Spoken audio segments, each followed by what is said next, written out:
All right. Okay, everybody. Hello, good morning. Sorry for the late start. I had to bike all the way home to get my phone because I forgot it, but now we are here and we're all good. And we are going to introduce all of you to CAD. I know some of you are familiar with it, but just hang tight because it's going to be a very short intro presentation. If you are familiar with CAD and especially Fusion 360 and you have anything to add, then feel free to jump in the chat or just raise your hand. But we're just going to go through a few quick slides right now. Okay, so we're going to spend about the first 10 to 15 minutes just going through some very basic introduction to CAD, which stands for computer-aided design. And then the Inkwell demonstration, which is the blood smearing device that I introduced to you all a few days ago, that's probably going to be at the end, and Nessa is running a little bit late. Rucha is going to then lead you through a live demo and show you how to use some of the basic functions of Fusion 360. And then you'll have lots of time to try it yourself, either building something that you've seen before or building something completely new. Ooh. All right. I'm going to skip the slide. So CAD is computer-aided design, as Hope said, and I guess the first thing to think about is like, why is this even useful? And it's really useful for rapid prototyping and all types of prototyping, and also helps you think about how different parts you might have will interact with each other. A lot of times you might have, something that's moving or an assembly of multiple different parts that you want to see how they work together, and make sure that they function how you think they will. And then the last point I wanted to point out, I don't know if maybe depending on your projects, this might come up in this course, but CAD is also super useful for simulations. You can try a bunch of different parameters, and if you have something that fluid is supposed to flow through, you can simulate how fluid might flow through your specific geometry. You can model how, forces, tension, stress, all that kind of stuff on your parts, and that's super useful so that you don't have to build every single version of your design physically and then test it out, and you can kind of iterate a lot using simulations and then end up prototyping something physical after you narrow down some of the different parameters. And a very oversimplified version of how you can think of CAD is sort of like this Lego structure where you're building each of the individual parts and then you put them together at the end in an assembly to end up making your final product. But you have to know what you kind of want it to look like in the end to start with the building blocks. And what do you do with the parts once you've actually modeled them? So if you model it on a computer, how does it get from your computer into real life to actually use? One of the things that we'll talk about a lot in this class, and we have already, is 3D printing, which is a great resource for your projects. You can export your CAD files to something called an STL file, and the printers can basically print that by building layers of material on top of each other, and you'll end up with a nice little printed piece. You want to go back a little bit? Oh, sorry. Thank you. You can also laser cut, machine stuff like out of metal. Anything in that machine shop can probably be used to translate your CAD parts into real life. You can cast with molten metal. You can make a mold with 3D printed part and then pour molten metal into it, and then it can make your intricate shapes. You can use CNC. This is just an example of a CAD model of something and then what it looked like in person after it was machined. Go ahead. Yeah. Also, there's a bunch of different programs you can use, like we talked about. We will be demoing on Fusion 360, and a lot of people like it. You can use SolidWorks, you can use Onshape, Tinkercad, whatever. They'll all have the same basic principles, just like the names of the buttons and the locations might be different, but you're not really thinking about CAD in a different way if you switch between programs. And you can find a lot of CAD models online. People have a lot of open source projects. Please look at them. There's a lot of fantastic work being done. And you can think about how you might modify some people's projects to work better in your favor, or look at how they thought about a design and maybe incorporate some of their thinking into yours. And if you have a hard time getting through files, especially with the way sometimes people organize in things like GitHub, feel free to ask. It can be a little confusing, but people are very helpful with open source stuff. Cool. That's a brief overview of CAD, and then getting into thinking about design and how to start designing something. So the first thing you always need to think about, and I find this framework very useful, I'm sure other people have some. If anyone else has some points that they feel like are very useful for design thinking, feel free to drop them in the chat. But I think the most important thing is to think about what the need of your product is, right? Whatever you're making, you're building it because you're trying to solve some problem. Whether that's a problem like on a large scale, like what you might be doing as an overarching goal of your project, or the project or the problem you're solving is a smaller scale, like, oh, my parts don't fit together. How do I solve this in terms of dimensions? Either way, it's a problem. And once you understand that problem, then you can actually start thinking about how you might design a solution to solve it. So this might help you bring to light some constraints and requirements. And these are two, I guess, vocabulary terms or terminology that you'll hear a lot. But basically, based on your problem, it can tell you what you're allowed to do in your design and what your design has to do. So constraints tell you kind of what you're limited to in your design. Let's say you're trying to build something that carries fluid from point A to point B. Probably watertight would be like a requirement of your system to be able to do that. And so basically based on your problem and what solution what your solution is trying to do, you'll end up having a list of constraints and requirements that you can make sure your design follows. And then the last two things, I like this concept of bias towards action, which I think is something that the D school here talks a lot about. But the idea is that obviously you need to think about your problem and your solutions first, but it's very easy to get caught up in a lot of thinking and not a lot of doing. So at the beginning, when you're not really sure what to do, you can start with a super basic, super simple prototype. But once you start doing something, it'll help you kind of get the ball rolling a lot faster. That's something to keep in mind as you start with projects. Yeah. So for CAD design, when you are designing a prototype, do you enter sort of materials that you have in mind so that will create different constraint already, or that's sort of two independent processes? So Can you repeat the question? yes, so the question was, when you CAD design, do you input material information or are they two separate processes? Yes and no. So most CAD programs will allow you to build something with some like generic material, and then you can assign it a material later. And based on those material properties, if you were to then think about like, I don't know, like mechanical deformation or do a simulation, then those material properties would matter a lot to that. But if you're building like just some sort of shape and then you want to 3D print it later, you don't have to define a material in the CAD program, but you should be aware of like what you're going to end up making it with, right?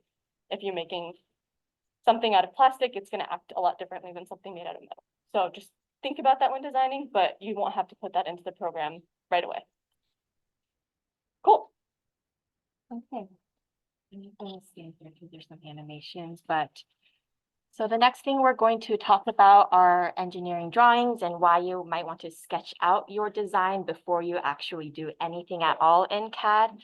And so an engineering drawing might look like something like this, where if you are going to one of the open source CAD models that Richard mentioned earlier, they might accompany with the STL file and engineering drawing. It shows all the dimensions of everything, and it should be so detailed that you would be able to recreate the exact same thing yourself in CAD by just looking at the drawing.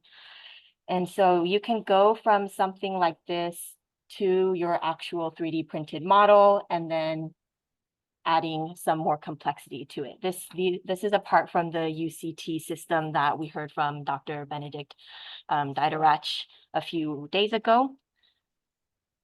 And so just thinking a little bit about an engineering drawing and what goes into it, you want to show multiple viewpoints because you are going to be building a 3D object. So there's lots of different faces to it, at least the front, side, and top are required.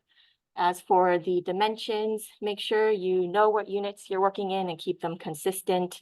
You might want to incorporate some tolerances. Think about the scale. So if you have a little inset that needs to be blown up and shown larger, then you would want to say how much larger that is. As for the arrows, there's some conventions associated with that, and there are links below in number 7 where I put some websites that are useful to take a look at if you're curious what certain symbols mean. Some common ones are R, which is for radius, and then the diameter symbol, which is kind of like an O with a slash through it. And we just want to talk a little bit about good practice for CAD design because a lot of you will be 3D printing your prototype. So you'll be making a CAD model meant for 3D printing. You'll want to think a little bit about orientation as well as having a strong base. 3D printing sometimes requires support structures. And so the fastest 3D printing times will use less support structure. So you can kind of use some tricks to minimize the amount of support structures you're using. If you are building something that is going to go up at a diagonal, that's called an overhang. So you want to think about how much of an overhang your 3D printer can tolerate and what type of 3D printer are you using. And so an example is if you are building something that kind of looks like a table, the image on the left side is probably not a good idea, but then the image on the right side, if you flip it over, that orientation is probably a little bit better because it requires less support structures. And some other notes about 3D printing, if you want to make a circular shape like a hole and have it stand vertically while it's printing, that's often a little bit harder for 3D printers to make. If you use a teardrop shape instead of a perfect circle and your design allows for that, then that requires less support structures. And you'll also see this structure on stained glass windows, and you'll find in architecture lots of areas. And I just wanted to, Rucha and I just wanted to let you know that there are keyboard shortcuts available for Fusion 360. It's a lot of mouse work, so sometimes if you just use a keyboard and type one letter, then you can enter a command a lot faster. There's a link to those keyboard shortcuts on this slide, and we will share these slides with you later. We're going to do this a little bit later because Nesta will run a little bit late. And now we are on to demo. Yay. Okay. Anyone have any questions before we get into the demo? Ew. Cool. All right. So, yeah, you want to set up something in the chat? Sketching done on paper or inside the program? Both. We will talk about that as we go through the demo. It's very useful to sketch out on paper, and I'll show you what I did to make this part. And then there's also something called sketching that you do in 2 dimensions on the program that you eventually turn into a 3D model. So the answer is both. Yeah. Okay, so while Rucha's setting up, are you going to stay on this slide and talk more? Yeah, I'm going to talk about a couple things that I'll get on the, just leave the mic here.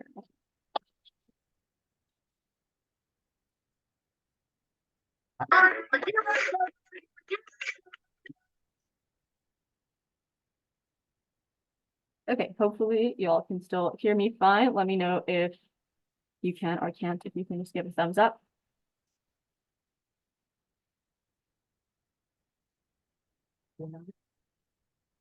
Maybe that's a no. Can you all hear me? Yeah. Yeah, okay, cool. Thank you. So this is kind of the process that you can go through when you're designing and making anything new in CAD. First, it's always helpful to sketch, and by this I mean sketch on a piece of paper what you want your part to look like, and then you want to define some dimensions because you always need to know like how big certain parts are going to be. You want everything in your part to have a dimension. Otherwise, you're going to be, I guess, like wasting time during your actual CAD time and not sure how big things should be. And then you might have things that interfere with each other and make your part not really possible physically. Also, it's a computer, so sometimes it'll make things that aren't really possible physically, and you have to think about that on your own. Sometimes the programs are very smart. Sometimes they'll tell you, but sometimes you need to keep that in mind to be like, hey, this doesn't actually make sense in the physical world. So that's something to keep in mind when you're doing your sketches on paper. And then this is the most important part, in my opinion, is to plan out your operation sequence. When you open your CAD program, you shouldn't be opening it and then being like, okay, what do I do first? You should have a list of some steps that you plan to take in order to make your part. And if you have that, then once you start actually doing the modeling, it goes very quickly and you don't get tripped up on too many things. And then you can go ahead and start. So first, let me show you the sketches that I made. So I wanted to make this box. This is the first sketch I made. Again, this is like super crude, just like on a piece of paper or whatever. So this is a box that has like a little notch cut out in the side. And then it has 2 holes. And one of the holes is this sort of like hill shape that you can see here. And one of the holes is this circular shaped hole. And neither of them go all the way through the piece, but this step goes all the way through the piece. And again, this would be, I don't know, this is just for like demo purposes, but presumably all these dimensions and types of designs came from constraints and requirements that of the problem you're trying to solve. So I don't know, maybe this is some sort of holder that needs this hole to attach into another piece, and then something else fits into this piece, whatever it might be. But that would tell you what the dimensions of those things need to be in your piece. So I drew out some dimensions here. This is not as detailed of a dimension drawing as you should have going into this, but I have some basic dimensions to find, like the width and length of my box, and then the height of it. I think I put somewhere. And then how I want my holes to be, what kind of shapes and what kind of dimensions they should be, how big of a step cutout this thing is.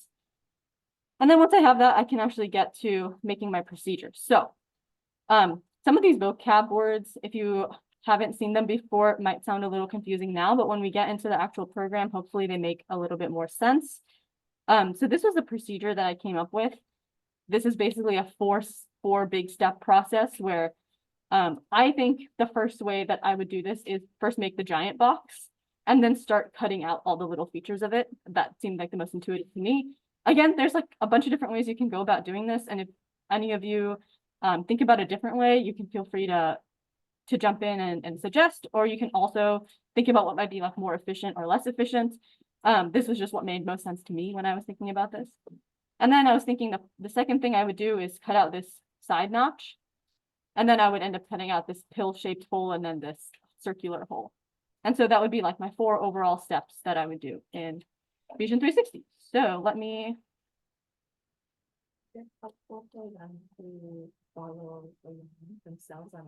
Yeah, if you would like to follow along, please do so. If it's easier for you and makes more sense to follow, that would be helpful. If you are using a program that is not Fusion 360, the names of the buttons and things might be different, but conceptually they should be the same. So if you're having trouble finding something about your specific program, you can probably Google whatever words I'm using and then the name of your program, and it should show you what buttons might be most useful there. So here is my new part. This is what happens when I open Fusion 360.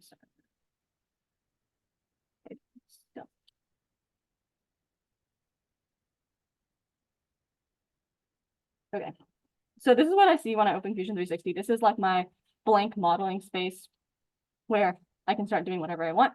So a couple things to note here. This tells me the orientation of how I'm looking at things.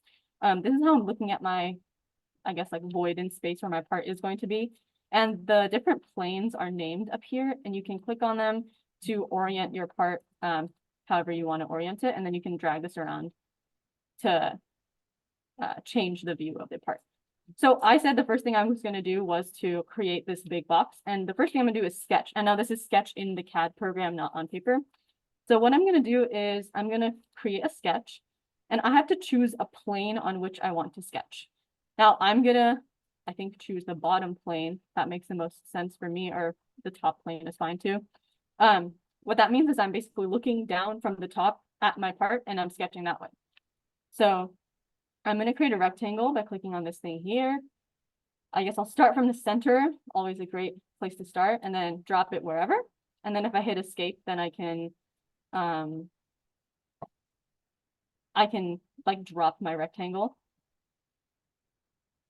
Then I want to add dimensions to this rectangle. Right now you can see that 2 of these lines are black and 2 of them are blue. The blue means that this still is not defined in terms of a dimension and it can move around. So if I try to drag this around, like I can drag this around, I can drag this around, and it's not defined to a specific dimension. The way I drew the rectangle, I kind of forced these 2 to be on these axes, so they're limited to those axes because I drew it like that and started at the center. So let me add some dimensions. So I think I said my box was, I clicked on this thing over here, sketch dimension, this line with an arrow, 2 lines with arrow between it. And I can select any object to dimension. So this is going to be, what is this? This is the width, I guess, of the box. And I think I said this is going to be 30. Right now I'm in millimeters. Make sure to pay attention to your units. 30 inches and millimeters are very different things when you physically print something. And now you can see that these are constrained because they've turned black, but I still have wiggle room here. I can move this wherever, so we don't want that. So I'm going to define this to be whatever dimension I want there, and I might have to do some clicking around. There we go. I want this to be 50 millimeters. Awesome. Now we have a box that doesn't move anywhere. It's fully constrained in our sketch. And now I'm ready to turn this 2D sketch into a 3D object and go from there. So I'm going to click Finish Sketch at the top right corner. And then I'm going to extrude, which means turn a 2D sketch into a 3D sketch. If you've ever seen like a pasta extruder or things like that, it's literally exactly how that works. It would kind of be like if you pushed a bunch of material through a hole that's this shape and then stopped it at some distance. So I'm going to click this thing, which is extrude, and click on this feature, if that works. There we go. And then I can define a distance for which the height is. And you can see this arrow, which tells you the height. I could drag this up and down and kind of visually see it, but it's always good to be precise with your measurements. So I'm going to make it 30 millimeters is what I had defined my box to be, I believe. And so now I have this 3D box, and you can drag this around to see it from all the angles. So now I've got my 3D box, and it's in the dimensions I want, and that's great. So now my next step is to create the little side notch. Before I do that, does anyone have any questions or would like me to repeat where a button is? Can you go over the mouse, like right click and press? Oh, yes. So I'm using a like physical mouse, like a standard, whatever, mouse for this with like a left click and a right click. If you hold down the scroll key and move it around, you'll get this like crosshairs thing, and you can drag your piece around in space. If you scroll up and down with the scroll wheel, you'll zoom in and out, basically like wherever your mouse is. Most everything is left clicking. Right clicking has some features where you can like select, I think, items, things like that. But I haven't been using that. And then to move around, I'm just left clicking on this little XYZ and then dragging with holding the mouse button down. And that lets me move my orientation around. I can also click, when you see this blue square up here, you can like click on the name of the plane and it'll orient you to that view. And you'll see up here, this is the X, this is Z, and then that's Y. And then you'll see that you're at the front plane. And then you can always sort of drag from the front plane if it's helpful to sort of see what's going on behind it. Question, yeah. Can you repeat what the dimensions were? Yes, I made my box 50 by 30 on the sketch and then extruded it 30 millimeters up as well. And all this is millimeters. Yeah. Can you repeat how to make it the 3-dimensional? Yes, so once you created a sketch, you should see a box at the top here that says finish sketch or something. Let me see if I can go back into it.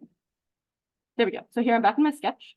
And the way I did that was in this left panel, you can see under sketches, you'll see whatever, and you can name these actual things that are relevant to your part, which is very good practice. But for this purpose, I will leave it as sketch 1.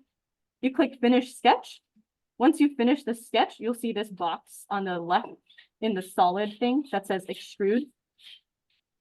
Once you click on extrude, you just select that little rectangle that you made.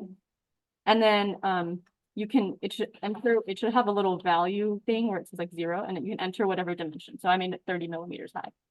And once you click 30 and click OK, you'll now see this becoming a 3D box. And once it becomes a 3D box, you should see it under bodies, which is like 3-dimensional parts or objects that you've made in your part. Cool.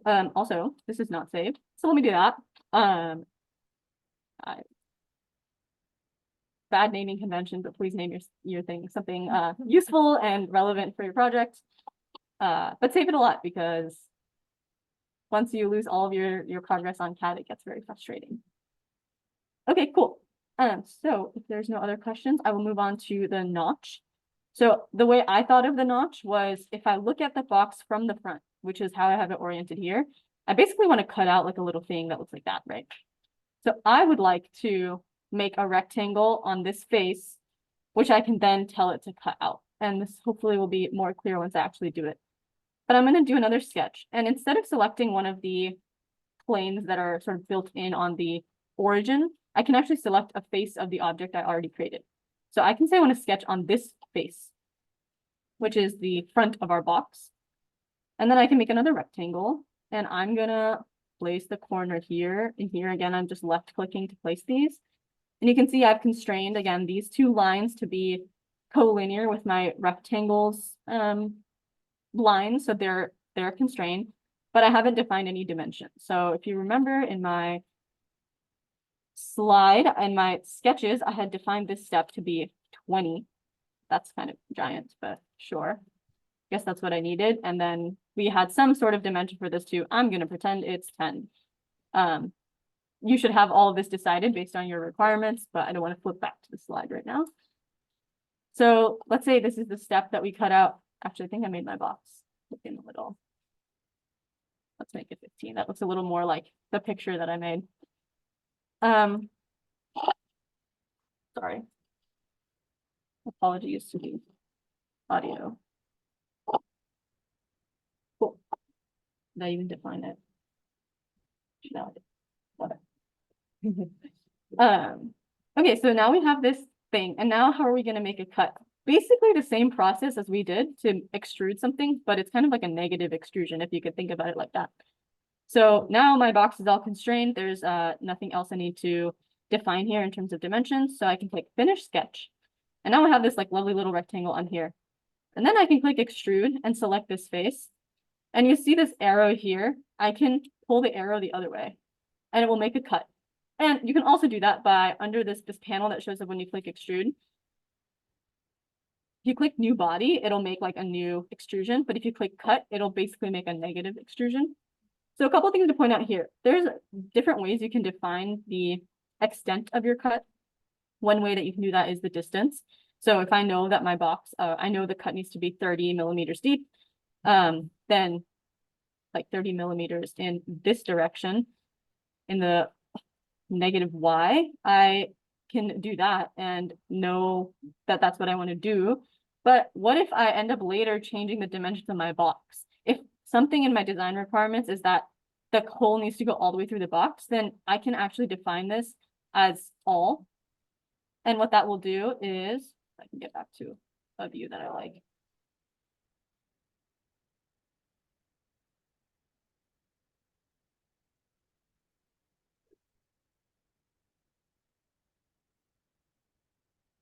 Sorry, apparently my scroll wheel does not like me. There we go.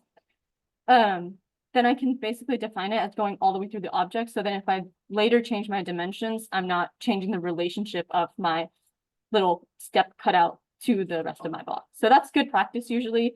If you've ever like named variables or things like that, it's kind of the same thought process of if you have something that has a dependency on something else, you want to make as many things as you can that don't require you to go and manually change everything to a certain setting.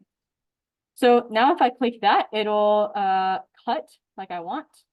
And if I click OK, we now have a step in the box, which meets our dimensions, and it should cut through the entire box. So now this looks like what we wanted it to from the front, and we can move on to adding our holes. So our first hole was a pill-shaped hole that was going to cut from the top surface. So what I'm going to do is I'm going to sketch on this top surface. Now it'll orient me to looking at the project from the top down. And I'm going to crowdsource here. Does anyone have ideas as to how I can build a pill shape out of the basic shapes that you might see up here? Yep.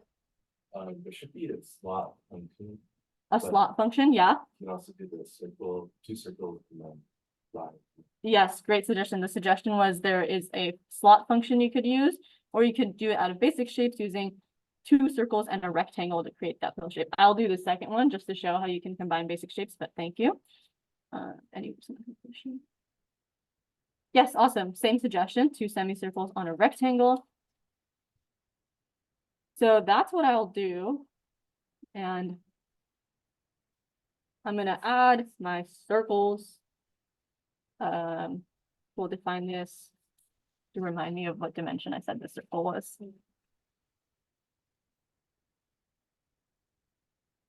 Did I say it was 5 diameter? 5 diameter. Great. So I said this was a 5 millimeter diameter circle. So I did the same thing where I made a circle now instead of a rectangle, and then I clicked that same dimension button, and then I added my 5. And this should be a familiar marking to you from the engineering drawing slide that Hope shared earlier. This circle with a line through it is telling me that's a diameter measurement and not a radius measurement of the circle. Cool. And now what I'm going to do is I'm going to copy paste the circle, because that way I can have the same circle because I need 2. Oh. Sorry. Click OK, and now I have two circles that are both 5 millimeters in diameter, which is exactly what I want.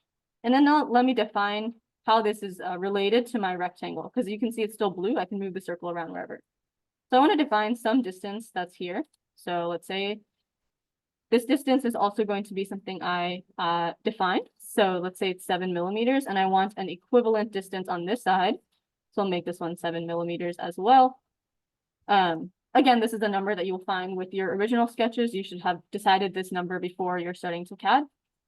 And then I'm going to add the rectangle in between. So I'm going to click this rectangle, and then I'm going to show you something here. So what I'm going to do is I'm going to place this rectangle here.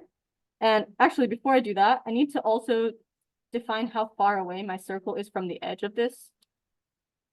And so what I'll do is I'll click these two lines to define some distance between them. Oh, that's not good. So over constrained means you're trying to define two dimensions that don't agree with each other. So I must have just clicked the wrong thing. So I'm trying to define this distance. There we go.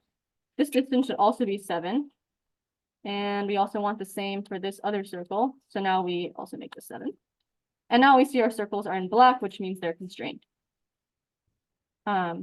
Which is great. Now, I want my rectangle to lie on the center point of the circle and match the radius of the circle, the diameter of the circle, my apologies. So what I can first do is I can say that I want this to be 5, right? Because I already know the diameter of my circle. Yeah. Sorry, could you slow down? Yeah, for sure. Do you want me to go back to a certain point? I just see you add the dimensions. Yeah, add the dimensions for the circle. Yeah, let me just. They're not like the circle itself. Yes, I'll do that. Okay, cool. So I'll do it for the second circle. You see I have the 7 dimension from the center of the circle to the edge of this rectangle, right? And I'm going to do the same on the other side. So I click on the center point of the circle and then whatever line I want to dimension to, so the edge of this rectangle. And then it will like pop up a number. And if you click, just left click on it, it'll populate that number with whatever it thinks it is. And then I will replace it with the number I want it to be, which is 7, and then just hit enter. Helpful? Yes, cool. And then we'll do the same for the distance from this edge to the center. Again, you're going to click on this line and then the center point of your circle, and then define that dimension. I've got 7 again. And same thing with this circle over here. Cool. I will take a pause here and hold on a couple minutes for people to get to this point.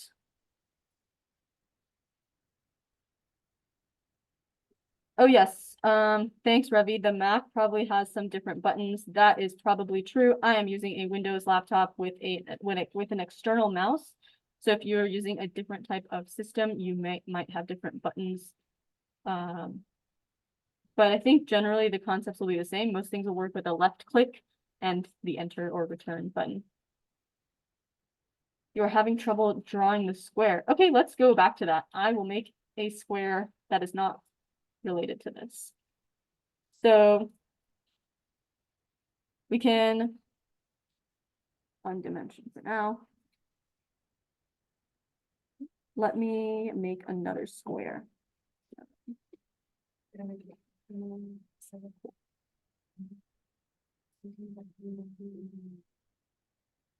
Okay, I'm gonna make a square somewhere up here.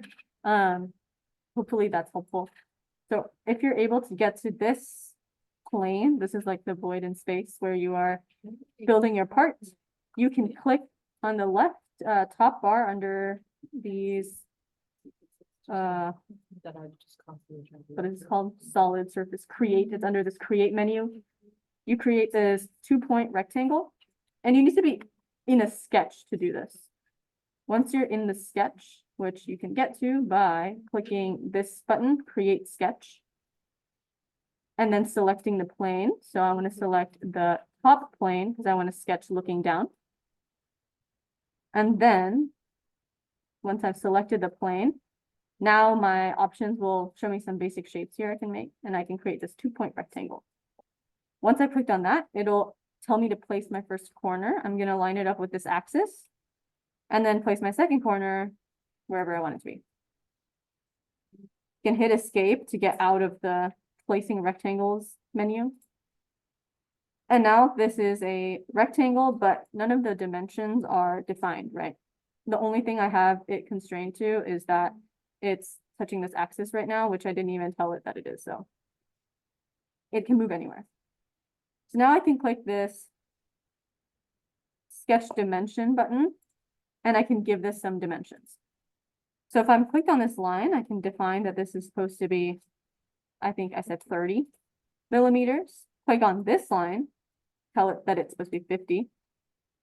And then I have to give this some relation to the axis or something else to say like where it is in space. So what I can do is I can define some distance from the origin of my part and then say that's where it should be. And then that should tell me where it is. And then I can do the same thing with this line and this distance from the origin and say it should be, let me do that. 1 millimeter away from the origin. And I will show you another way to do this in a second when we work on the pill shape thing of how to do relations between different parts. So there we go. We now have our rectangle, and then you can, hopefully you remember how to go and extrude this. If not, let me show you again. So I've finished my sketch and now I have this 2D rectangle.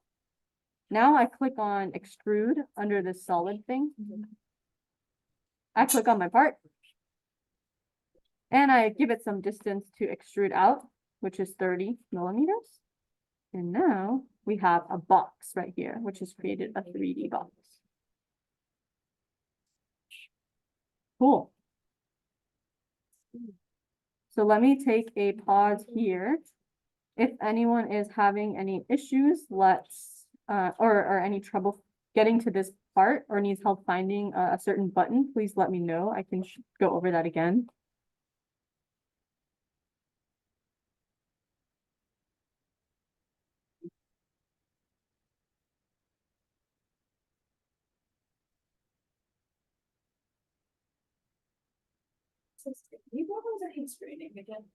Yeah, are you talking about the dimensions from how to tell where the rectangle is in space? Yeah. Yeah.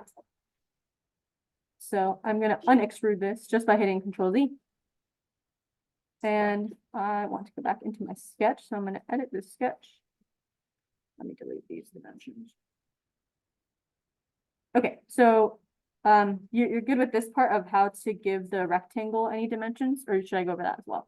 I'm just drawing it up. Yeah, once you draw it out, though, it's going to draw out to like some random value, right?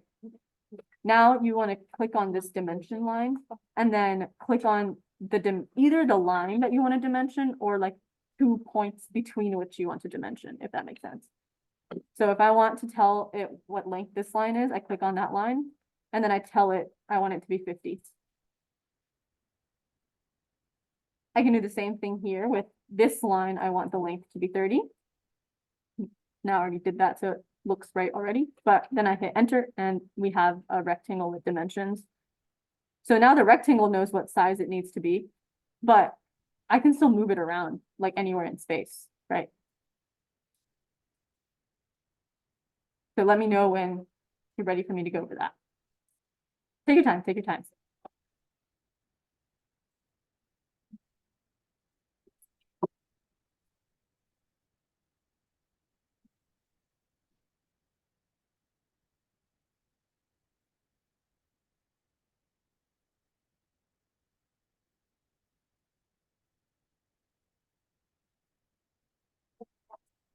Cool.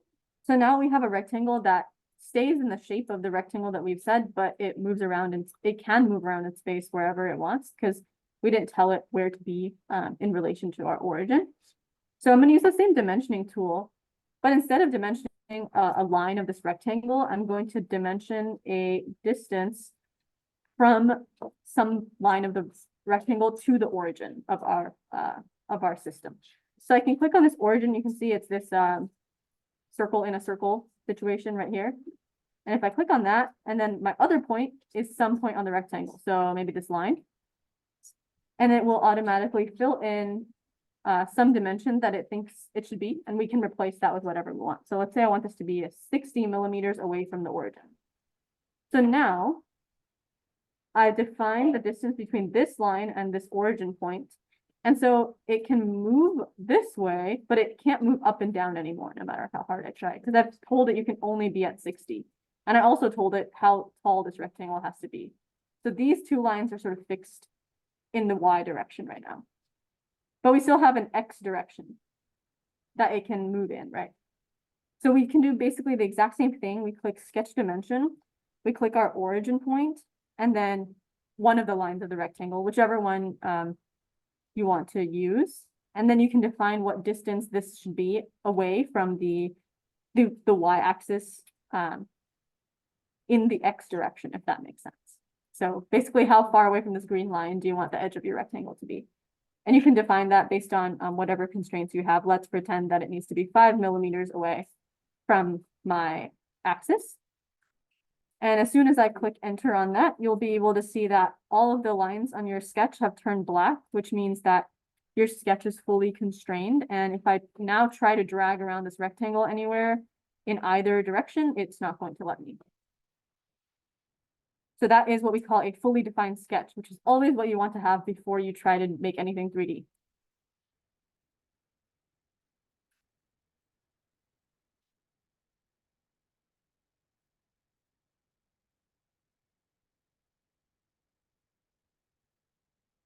Awesome. Let's take a quick poll.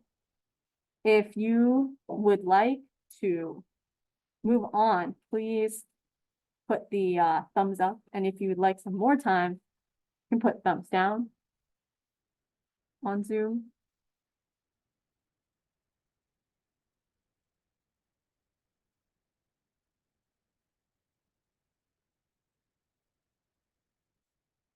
Okay, thank you for those of you who have responded. How you delete things, like a bunch of them. Yeah, let me go over that. You can select, if you want to delete an entire sketch, you can go under your sketches column, right click on it, and then click delete. Whatever sketch you want. If you want to delete like features of a sketch that are multiple, you can drag your left click and drag your mouse, and then it should select whatever you've multiplied over. And then if you right click, you can create, usually there's a delete option right there. Delete, and you'll be able to delete your whatever you selected. So if you click and drag, you should be able to select a bunch of things. You can also select and then hold shift, I want to say, and continue to select. And as long as you're holding shift, it will select multiple things. And then whatever operation you do will do to all of those. Yep. Of course. Okay, I'm gonna wait for 2 more minutes and then we'll get restarted in a couple minutes. Please don't hesitate to ask me to repeat anything. I'm very happy to do that.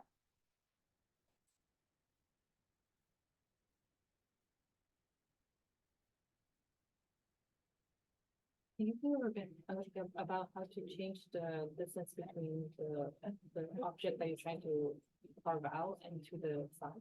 Yes. That's a great question. So the question was, can I repeat how to change the distance between the object I'm trying to carve out and the side? So that's, if we finish our sketch right here, now we have this, I'm gonna re-extrude this. Hopefully that's helpful for someone else.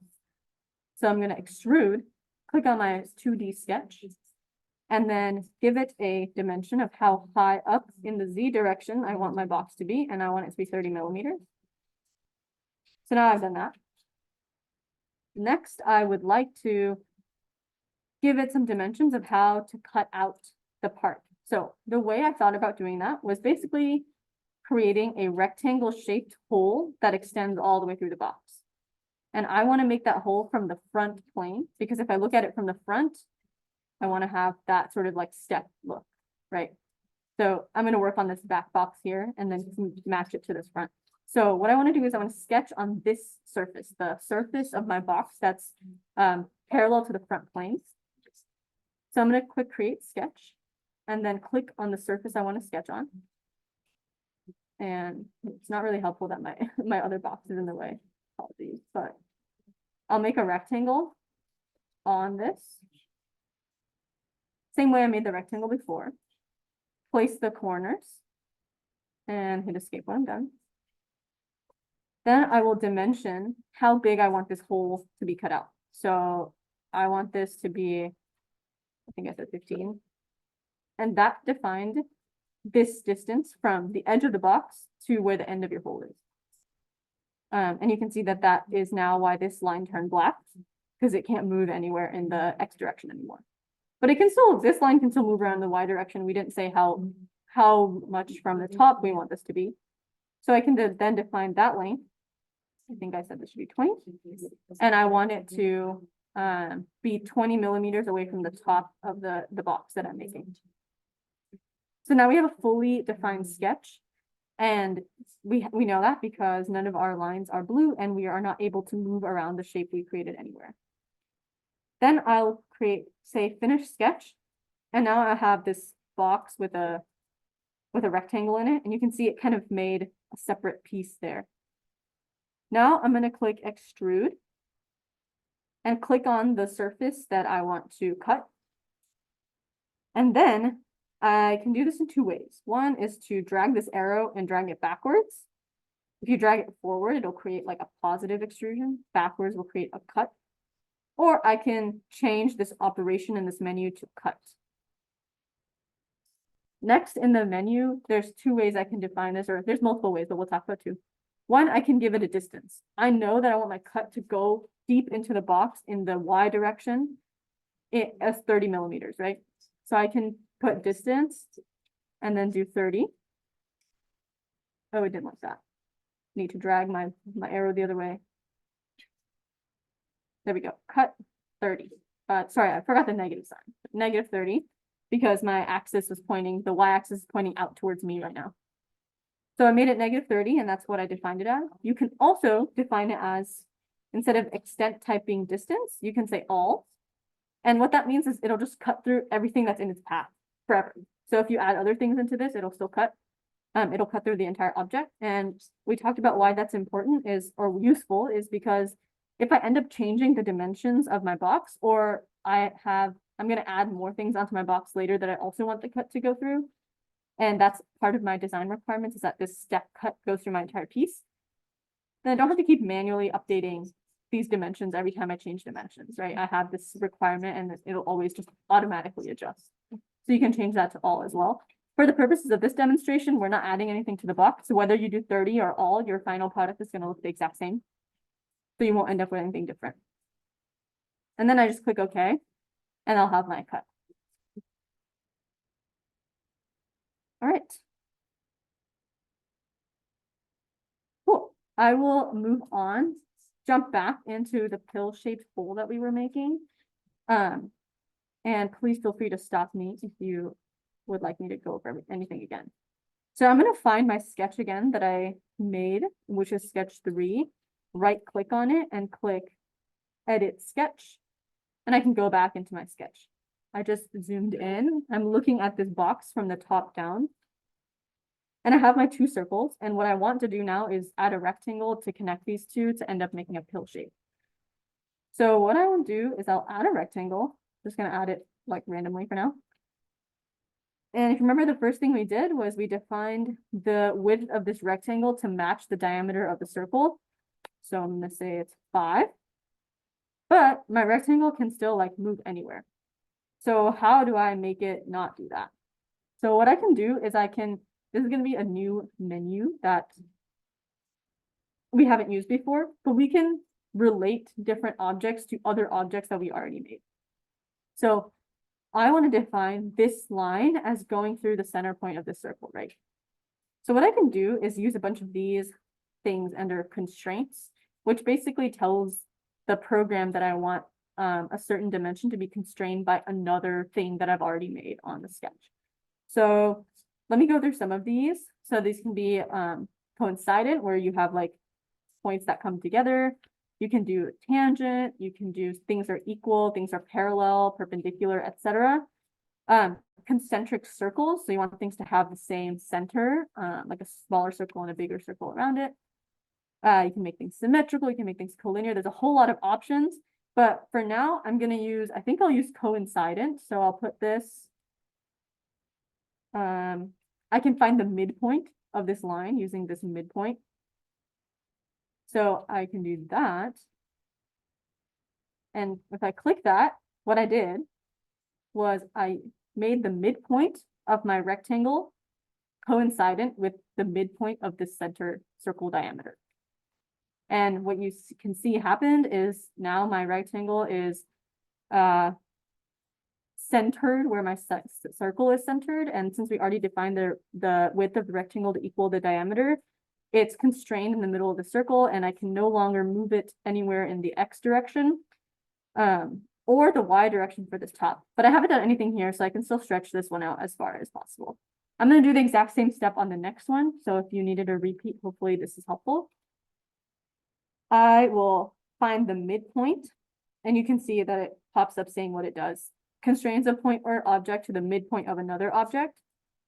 I want the midpoint of this thing and this thing to be the same. To click the other one, I held down the control key. I think you can also hold down shift, and maybe if you're using a Mac, it's command.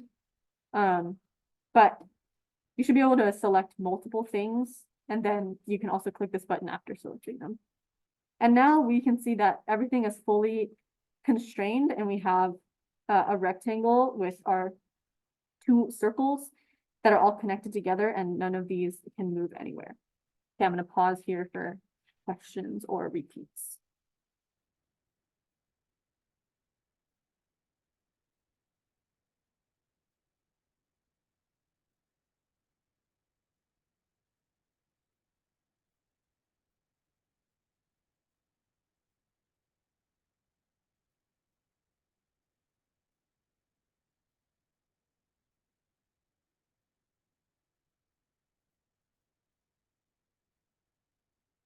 Cool. No questions or anything to repeat? All right, let's turn this into a hole. So we're going to follow the same process that we did before with extrusions and cuts. So first I got to finish my sketch. So I can do that. And then we're left with this shape here. And what we can do is click extrude. And then I can select whatever things I'd like to extrude. So I want to extrude like all of these parts. I just clicked on them one by one. I am not holding down any other buttons while I do this, just left clicking once them in a row, because the extrude allows you to select like multiple pieces, quote unquote, of your part at a time. And then we're going to do the same thing that we did before, where we actually want to cut our part. And maybe another view would help. We can cut it down to whatever level by defining this distance. And again, we want a negative sign in front of it to specify that it's a cut. Can you remind me how deep my bell-shaped hole is supposed to be?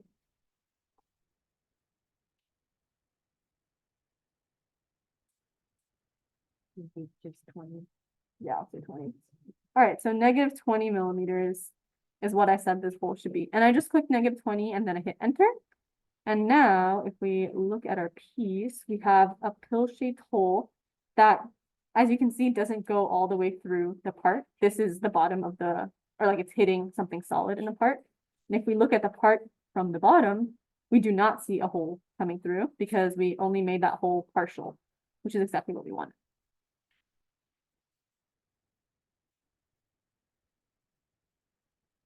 Awesome. I will pause there again.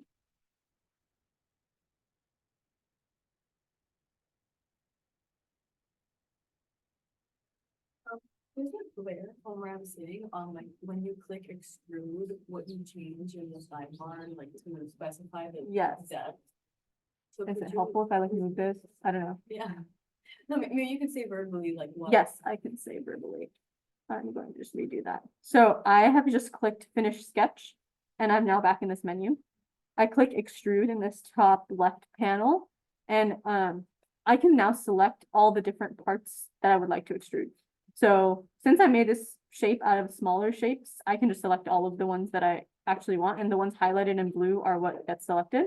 So I left clicked on them one at a time. I'm not holding down any other keys to do that. And then you'll see, if you can see this panel, it says 5 selected. Those are the 5 little things I just clicked on. Now I need to specify that this should be a cut. So there's multiple ways of doing this. If you see the arrow that's showing up here, this blue arrow, if I drag it down, that specifies a cut. And what that will do is that will put a negative sign in front of whatever distance I input. And negative means you're cutting in Fusion 360. So there'll be a panel here that shows up right here, that shows up what distance you have. And that same distance is going to show up in this right-hand side panel right here. So you can change it in either place and it should work. So you would enter negative and then whatever distance you want to cut. So in our case, we wanted to cut this hole to 20 millimeters in depth. So I just entered negative 20, and then you can see that like pink shaded area is what is going to be cut.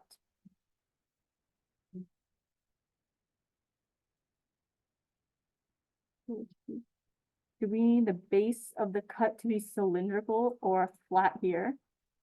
Yes. So if you needed the base of the cut to be cylindrical, you could do that in a bunch of different ways.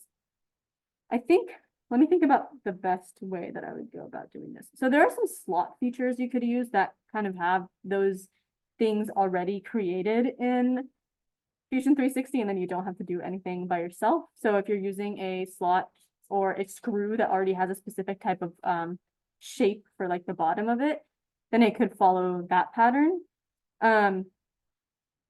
Here I've defined this hole as a flat hole just based on what I wanted out of this. And I'm trying to think of what might be the best way to make this with cylindrical base. You could probably add another feature at the base, which kind of looks like a smiley face that would like cut into the part. I don't think we'll go over that right now, but if you want to talk about it offline, we can discuss what might be a good way to go about that. I might have to try some things to decide what's my favorite way of doing it. But one of the ideas I can think of is create a flat hole, and then once you've done that, you can do another sketch to create like a smiley face shape and then cut that sort of into the part. I'm sure there's a more efficient way of doing that. Yep. Cool. So now I've extruded my pill-shaped hole down 20, and this is the bottom of the face there. You can see it's in the middle of the part, and we're not accidentally punching through the whole part. It's always good to do a little check to make sure what you think is happening is what is happening. Cool. And then our last feature is going to be a circular hole that comes up from the bottom of the surface. So I'll go over that next. So I want to select the bottom face, which is what I want to sketch on, right?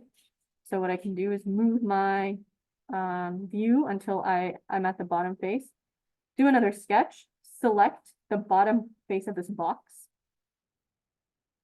And then I know I want my hole to be like right here. So I'll create a circle, just like we did before. And then throw it on there. And then I want to click dimension, and I want to define first the radius of the circle, which, what did I say that was? I think I said that was 8, maybe. I think I made the radius 8, and I made the height also 8. So make the radius of my circle 8. And then I also need to define a distance away from both sides of this rectangle, right? So what I can do is I can actually make this circle on the midpoint of this rectangle line, just like we did before. I click on this triangle thing, which means midpoint. I click on this line as my first line, and I hit Control and click on this thing. And oh, what that did is actually made it collinear. So great, I tried that. It didn't actually do what I wanted it to do. So we're not gonna do that. So I actually want it to be parallel to the midpoint of this line. So that's annoying, but that's okay. So the other thing I can do is just define based on dimension. So I know that my box is 30 millimeters this way. So I know that I want this distance to be 15 for it to be in the middle. So I can define it that way as well. So I basically just clicked on the center point of my circle and the edge of my rectangle, and I said that this needs to be 15 millimeters away from the edge of my rectangle. Next, I still need to define the distance between the circle and then this edge of my rectangle, this length right here. And I'll define that to be 5 millimeters away from the edge. And a little reality check, if I made my diameter 8 millimeters and the distance is 5, that's still reasonable because my radius is only going to be 4, and so there's still going to be space on the other side of this hole. So just some good things to keep in mind of what's like physically possible and what's not when you're dimensioning this. If I made it something that wasn't big enough, like I made it 3, I would see that it overhangs, and the program is very smart that way. But when you get into some complicated geometry, sometimes you'll miss this, things like that. So it's always good to have a little reality check in your mind. Awesome. And now we can see that our circle is fully defined. We don't see any more blue lines. And if I attempted to drag around this circle anywhere, it does not let me. So we can finish our sketch. And then extrude. We're going to do another cut. So first I select my surface. It's blue, so that's great. Yep. What was the distance for the circle to the edge? Yeah, let me do that. No worries. So I made my distance from the center of the circle was supposed to line up with the midpoint of this edge. This edge is 30 millimeters, so it was 15 millimeters from this top edge to the circle. And then from the circle to this vertical edge was 5 millimeters. Thank you. Yep.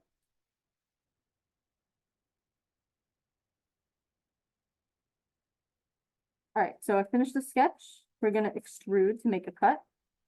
I click on this, and again, I'm going to type in my negative distance, which was 8 millimeters. So -8. This time I change it in the right panel. Again, it will mirror itself if you change it in this pop-up here or drag the arrow around. I always recommend, please type your number values into wherever instead of simply relying on the arrow. You can use the arrow to give yourself a visual check that you're going in the right direction, but I always find it much better to be precise by typing in numbers rather than like dragging your mouse to a certain level. It just makes it a lot more confusing and more room for error. So I put my distance is 8. I hit enter, and now we have a hole that is cut. You can see that it's cut from the bottom, but we're running into a face here, which is exactly what we wanted. And if you look from the top of the box, we do not have a hole from here. So we have officially finished the part that we sketched. Make sure that we have all the features that we're looking for, and make sure that it lines up with the views that you see on the slide. So on the slide, I had a view that was what we call isometric, I think, which is kind of this like left front looking situation, where you are able to usually see the front face, a little bit of the right face, and the top face. So we have the box with a step, which is what we were looking for. And then we should also be able to see this pill-shaped hole. And usually your sketches will have like dotted lines to show how far the hole goes down. So you can compare that by just mousing over the features of this hole here, and they should highlight to show you how far down they go. And that's great. Now we'll move on to another view. So I think I had a right side view as well. We're expecting to see no holes visible, which is exactly what we think. And it should just look like a box with a step, which is fantastic. From the front view, the top view, we should see a box with a step and a pill-shaped hole that does not go all the way through the box. So we should not see white space down there. And from the bottom view, we should be able to not be able to see a step at all because the whole box is the same length and width. And then we should be able to see a circular hole that does not go all the way through as well, which is good because we do not see white space. So once we've verified all of our features, I guess, and that the views that we made in our sketch are actually what we end up seeing in our 3D printed or 3D model parts, we are pretty much done with modeling our part, and then we can move on to either making more parts and putting them together, or we can modify this part, or we can make different iterations of this part and test them to see which one we like better for our project purposes. One thing I'd like to point out is once you've built a part or you built certain parts of a part, you don't always have to go and like edit your sketch to get the measurements or dimensions of something. You can click this inspect button and you should be able to like click something and it'll tell you the measurements of this. This is telling me like the loop length of that circle, I can click measure and I don't know why it decided to give me the tiniest measurement ever, but it'll give me, this measurement is 7 millimeters, or if I want to measure this step, it tells me the length of this is 20 millimeters, which is exactly that depth of that step that we calculated. So that's just another feature that's useful to like view your measurements and, as it says, inspect your piece to modify or to check things without modifying them. So you don't have to like go back in your process all the way. At the end, you will also see in your little document tree here, you'll be able to see all the bodies you created. So I have two because I had two boxes that I made, right? I ended up making two. One of them was complete, one of them is not. So those are my two bodies. And then I have a bunch of sketches also that all contributed to one or either one of these boxes. And the little eyes tell you like show or hide. So I could like hide one of my boxes by clicking on that eye. And when it has a slash through it, that means you can't see it. Same thing with the different sketches. You can choose to show or hide them. They will still exist in your document, but if you want to just like look at things one at a time or isolate some stuff, it's another great way of doing it. All right, that was a whole lot of information, and I know it's a lot to take in. Please do try to follow along on your own, and if you get stuck anywhere or you can't find any buttons or would like me to repeat something, we are more than happy to help. I know it's a lot of information to take in and difficult to do for the first time to build intuition. A few major takeaways is that you should definitely plan how you want to model something before you start doing it. And once you have an idea of how to do it, then it makes the process a lot easier.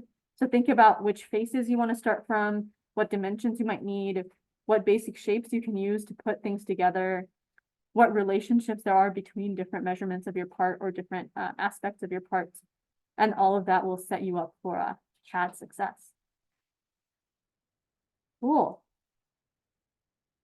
One of your planes is still in edit mode. What do you mean by one of your planes is in edit mode? Are you still in a sketch? If you're in a sketch, you can click finish sketch and then delete it if you're not actually planning to sketch anything on there. Or if you're not in a sketch, then I am not sure what exactly is going on. Are you in a sketch?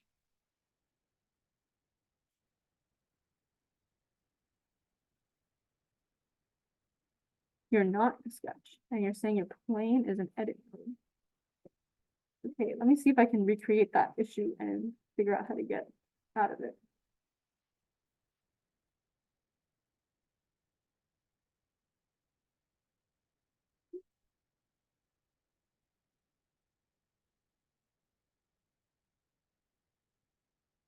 Interesting. I'm not sure what you mean by the plane is in edit mode. The three planes that are, or sorry, the multiple planes that are in your part, like top, bottom, should not be editable. They should be defined according to the like space origin. Since you're done kind of showing, maybe this person can share their screen. Yeah, that's a good plan. I can stop sharing. If you're comfortable with sharing your screen, please go ahead and do that. Otherwise, maybe you could send us a screenshot if you'd rather not share, and then we can try to get back to you that way. That's completely up to you.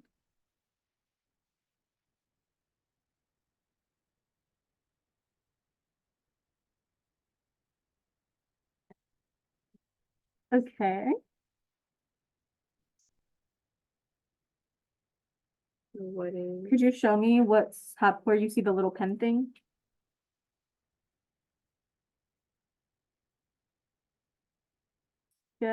Oh, awesome. Yes, okay. Why don't you this is a great point. Why don't you right click on sketch 4 in that panel and then click edit sketch. Perfect. So what I think has happened is that something is not fully constrained in your sketch. So there's something that can still move around. Would you mind zooming in? Let's see. Let's see.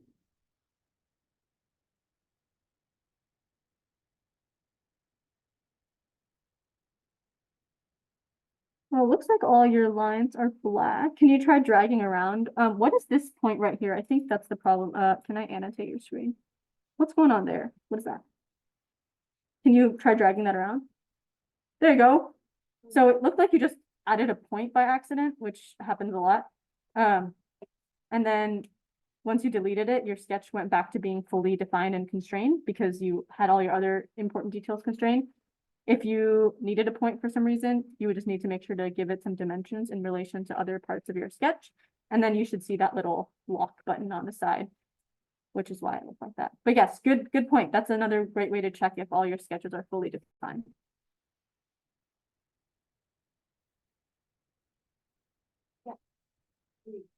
My fingers just like rotate and listen. I don't think that should be like that. So that's what I want to do. Yes. I can. Yeah, I'm gonna see if I can recreate it.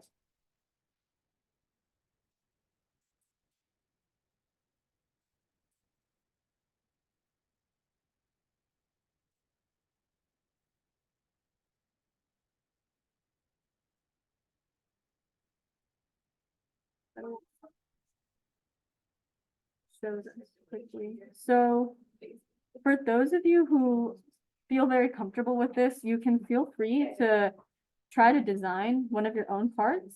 So you can look at the GitHub for UC2 or you'll get a presentation hopefully soon about Inkwell. So if you want to build something to practice CAD, you can. I would suggest if you are an advanced CAD user and you've done this before, I think it's a fun challenge to CAD whatever you took apart in lab last week, at least one component of that. See if you can put it together, see if you can make something that looks like it. I understand if you don't have dimensions of that readily available since you probably didn't bring it to class, but I think that would be fun to make a recreation. Otherwise, you can also make a part of UC2.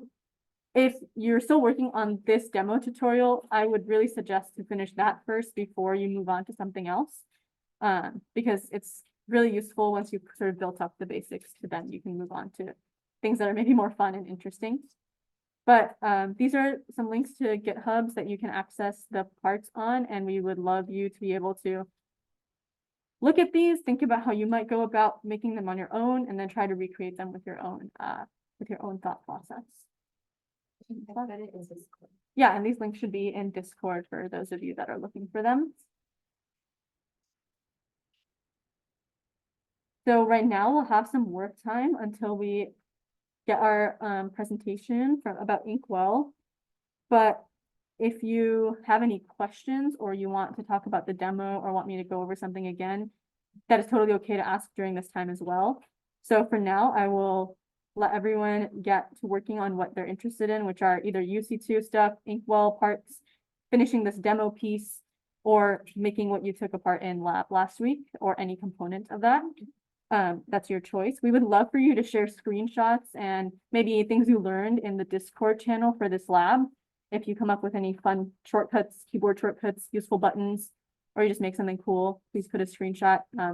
Again, there's fantastic collaboration possibilities in this course, so please make use of those. And then we will be walking around the physical classroom here as well as monitoring Zoom, so feel free to speak up or put it in the chat if you want to share or have any questions.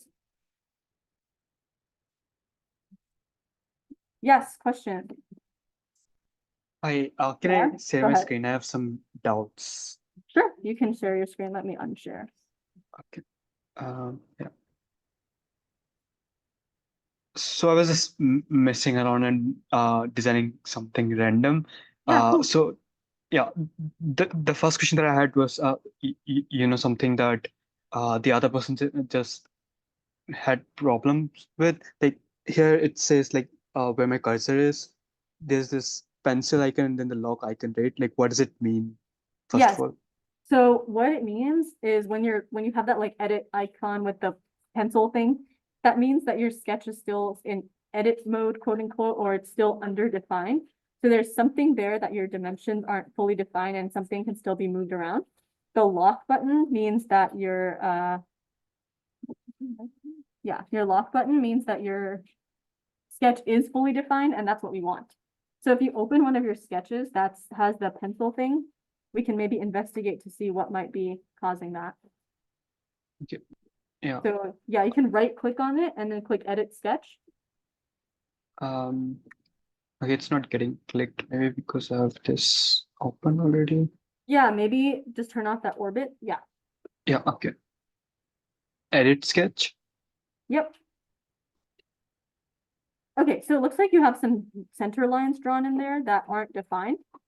So if you try to wiggle around those blue lines, it should be able to, it'll let you move around. So that's not what we want, right? We want to be very clear where that point needs to sit and where those lines need to sit. So what I recommend you do is you can go to the, let me see if I can annotate. This dimension tool and then give some of those lines dimensions. So whether you want to specify the length of this maybe, and then the width of this, and that should hopefully lock things into place.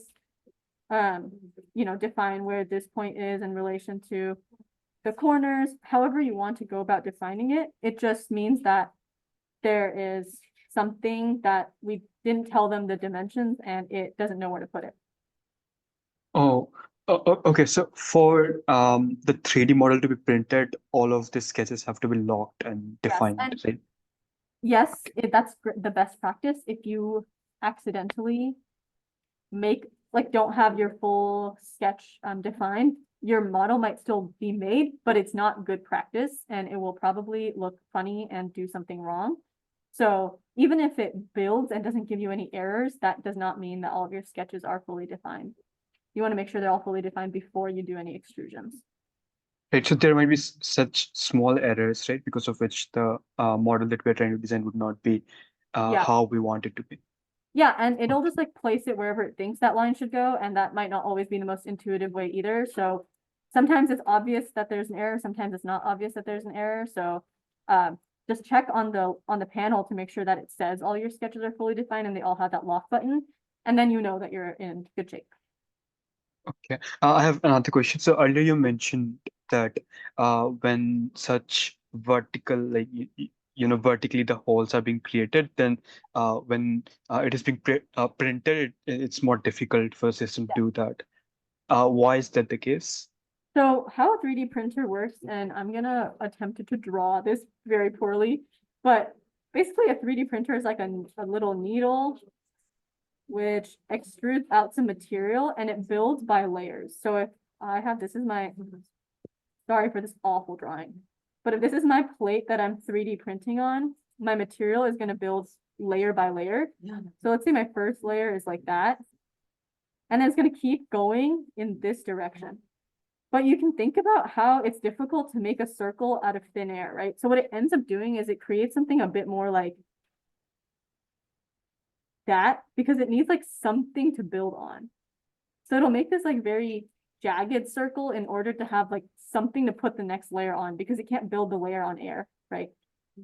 So Right, it ends up makes creating this sense. very like wonky looking circle, which if you have to print that, there's some things you can do post-processing that helps you, but it's really best practice to just avoid holes upright. And then like Hope said, if you do something to sort of more teardrop shape, that gives it a place to build on that doesn't require it to create those like wonky steps. And so it looks a lot nicer and probably will function a lot better as well. Got it. Thank you so much. That's it. Yeah, of course.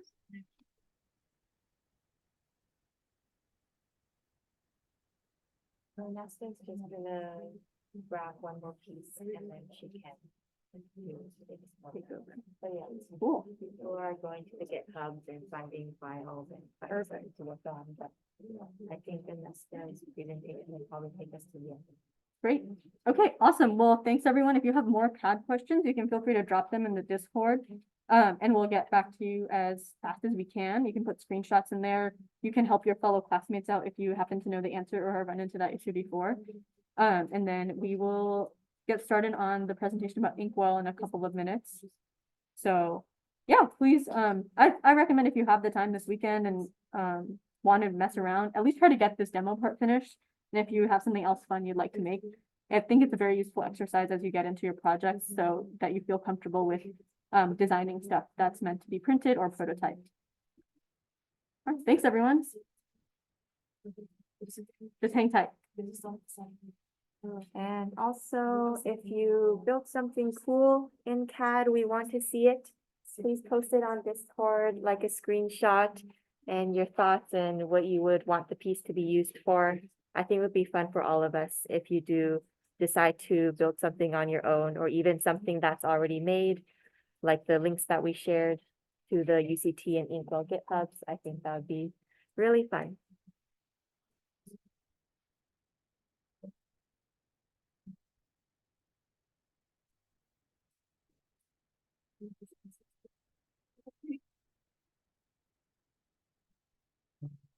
Yeah. All right, I see a lot of people are signing off. You're welcome to leave if you want the CAD demo is done, but there is going to be, we will have someone coming in and talking about Inkwell in a few minutes. So if you want to stay on, then there's still more at the end of class.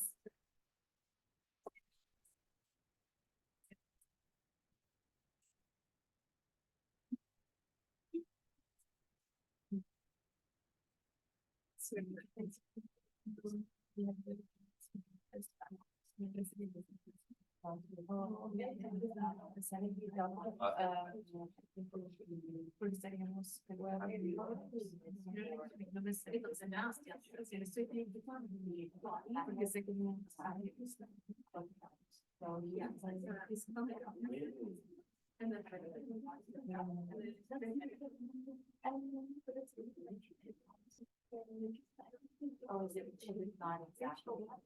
Or I just want to say the same.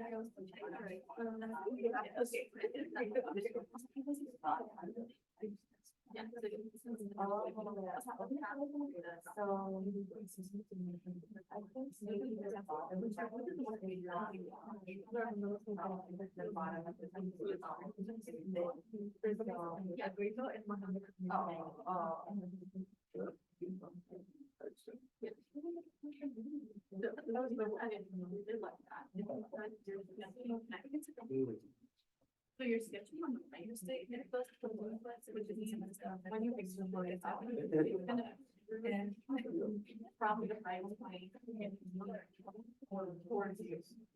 So in your grand storage, that's kind of definitely like.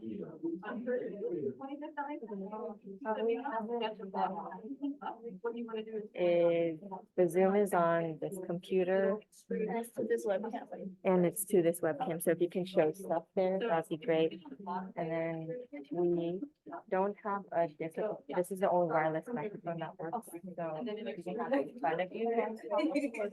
It's up to you. You can probably place it somewhere if you don't want to wear it. Yeah. What is the setup?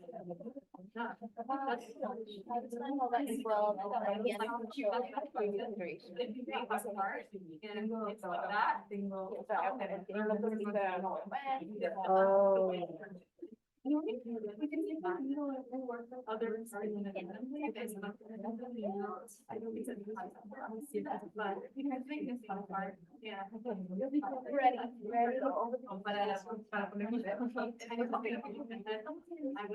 Okay, everybody.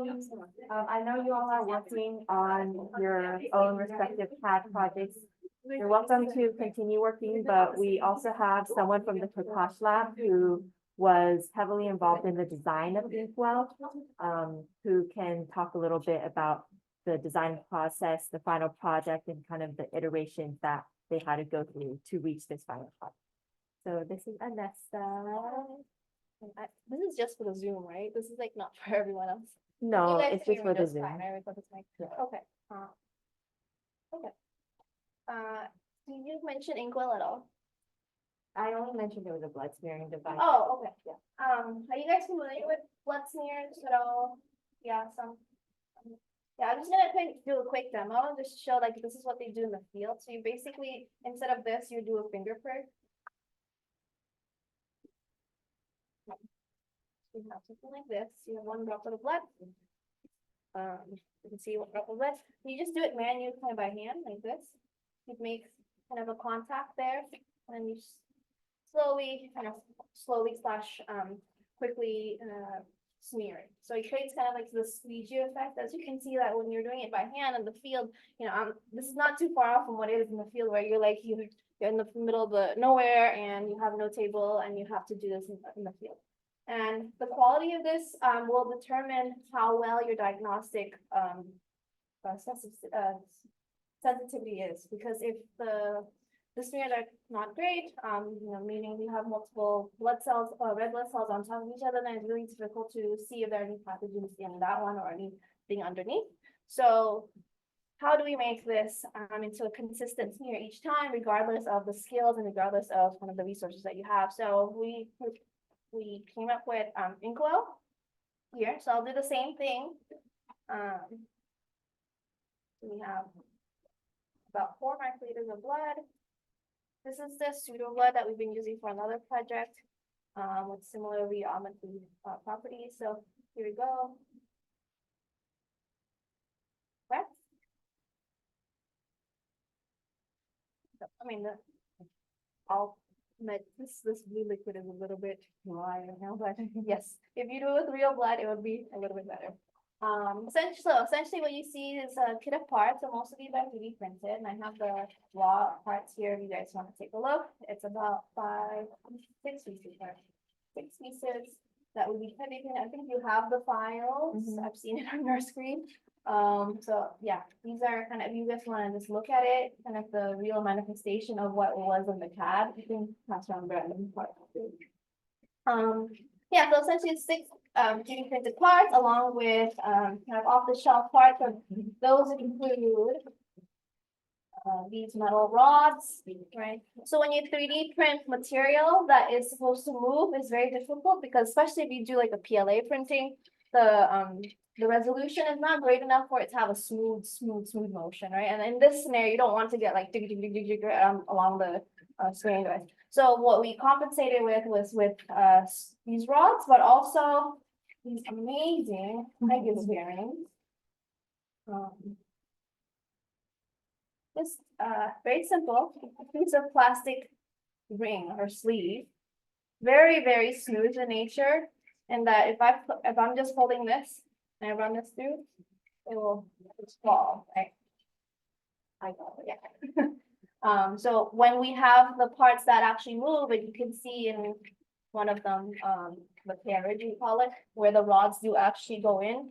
Without this, in earlier iterations, those are still jagged. So even including this in the first place is also good, but including this was just amazing combination. So just think about these things like, same thing with screw inserts. So if you want things that fit really well and tight, that you don't have to kind of eat away on the plastic material each time, you can actually have it with the screw insert.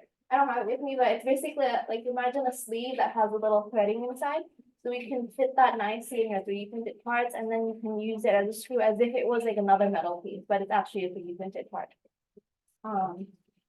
So there's that, and then the mechanism in there are basically a spring, and you can see it's a syringe in there. So with these two, along with a valve and a tube, you can control the velocity. So what you do is, when you're so right now, what is happening is right here, but when you push this, the spring actually is unloaded like this. And what controls that speed coming back is an air damper, which we provide with the syringe together with a little valve. So this valve controls how much air gets released on its way back, essentially. Okay. Yeah, I mean, that's primarily the pieces. It only takes 2 screws and 1 simple tool, such as this. This is primarily to cut the tubing, which you can also use regular scissors.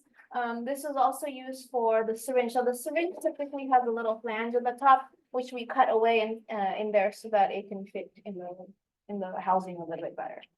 So that's the current iteration of it, which was very heavily developed by another grad student who graduated, Jerome Novak.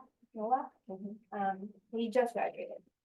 But this project has been maybe right before COVID, we actually started this project, and then during COVID, we table everything aside and work on COVID projects. And then we finally returned to this about 2 years ago, a year and a half to 2 years ago.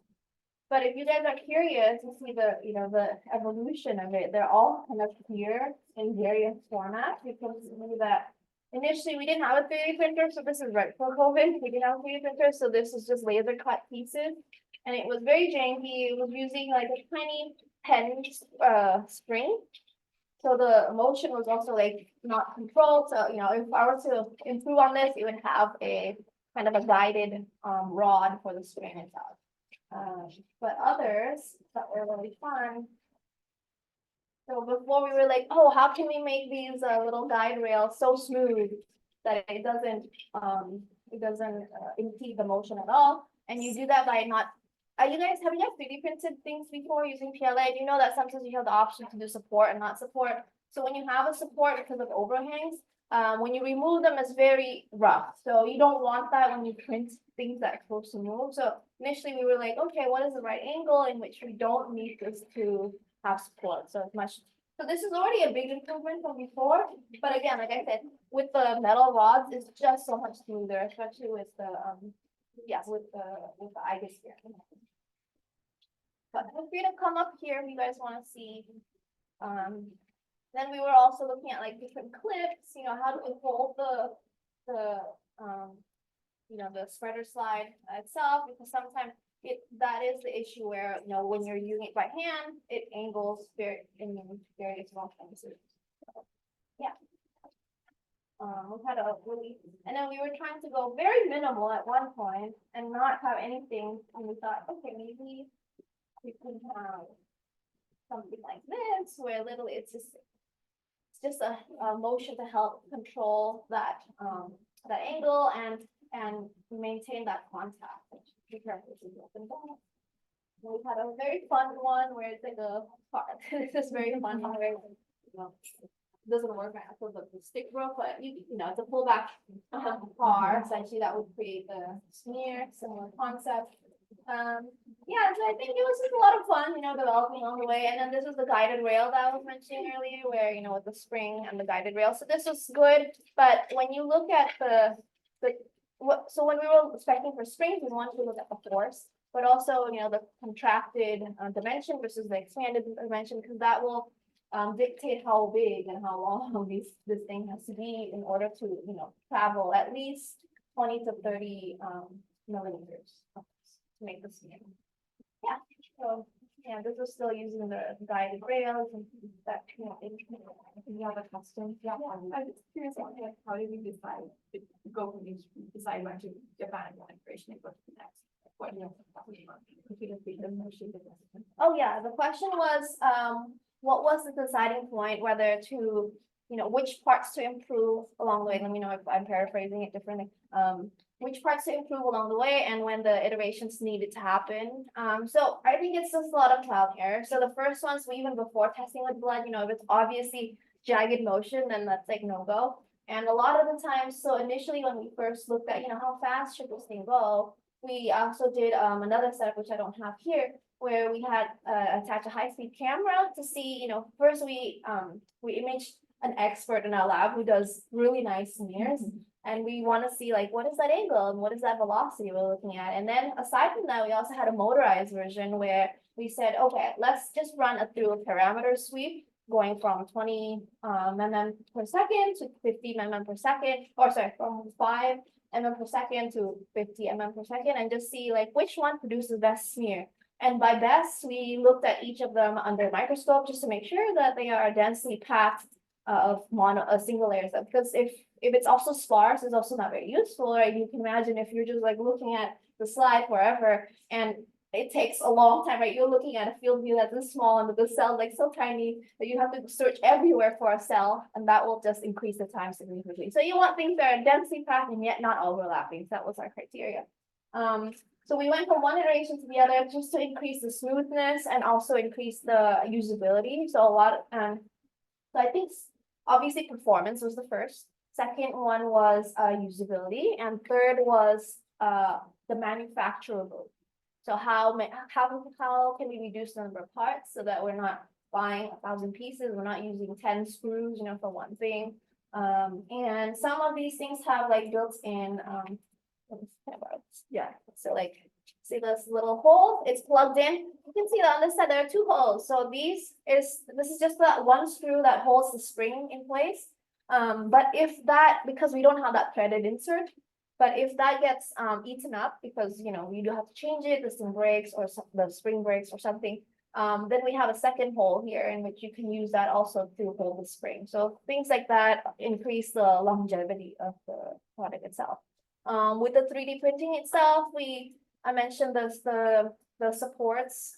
So we experimented with, how can we have less support? What is that right angle? So you can see on all the holes there are these teardrop shaped holes that would prevent the overhang. So if you had a nice circle like this, that last overhang would require a support essentially, right?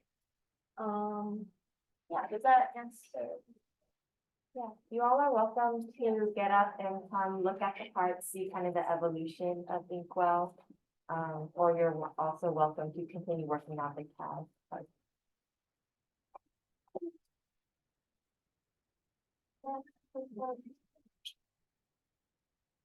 If anyone on Zoom would like me to show a certain part, I'm happy to do so, just drop it in the chat. Spring was not embedded in that, which will pull it out of the. Oh, sorry. Where's the final? Oh, yeah, the final one is out. You have the valve. I just wanted to look at- It's kind of the ideal state for So where do you put Put two sides of one and. In the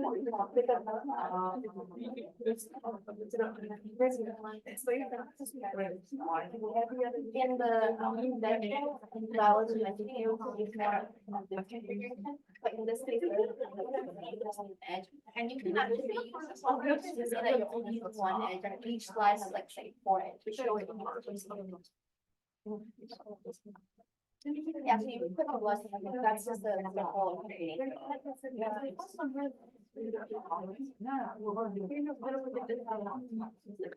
Great. Thank you. I mean, it's usually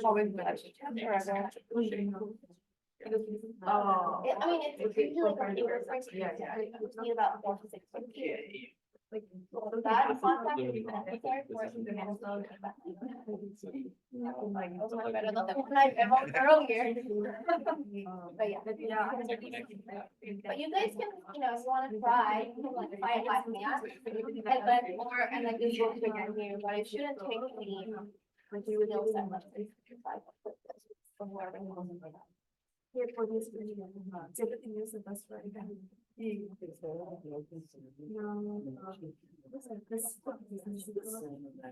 Yeah, essentially, I mean, there is, sometimes you make like yeah, right now, like when I'm doing this in the lab, yeah, I just, without using it for my screen donor. The reason why you don't want to use the same edge for the same person is because it has a dry brush, then it becomes all jagged, the edges, and then you're seeing it. That's why we always just flip it. Okay. But you can also use disinfectant.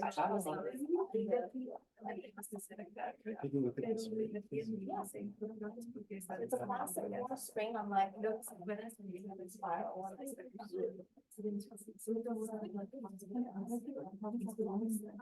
Yeah, the costliest part right now is actually spring. So the spring itself is about like $7 a piece. So the 3D printed parts of material is only like $1. Wow. So that's like the weight. You get one whole spool, one piece.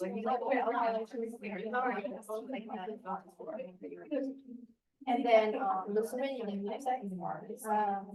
then the weight is the most, and then this is about $1 a piece. And these were like 50 cents. These were like